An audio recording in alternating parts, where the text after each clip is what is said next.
Ceuta es equipo de segunda división. Bienvenidos a la jornada 1 del grupo 2 de la Primera Federación versus e-Learning. Va a sacar botado del Ceuta. Vendí el pase atrás, el disparo y el gol. Gol del Ceuta. Uno de los candidatos en este grupo segundo de la Primera Federación versus e-Learning para estar en la guerra por el ascenso directo incluso a la segunda división del fútbol español.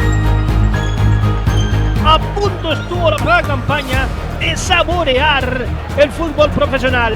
Un Ceuta que está haciendo historia, que lleva una racha impresionante. Se añade como el gran favorito. Final del partido con la victoria de la agrupación deportiva Ceuta, que dormirán esta noche líderes de la categoría. Sabe el Ceuta que ganar en el día de hoy es prácticamente firmar medio ascenso directo a segunda división.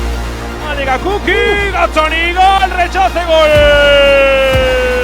Gol de Rodri Ríos. Marca el Ceuta, marca Rodri Ríos. Oportunidad de alargar más esta racha. Escudero le pegan de Escudero.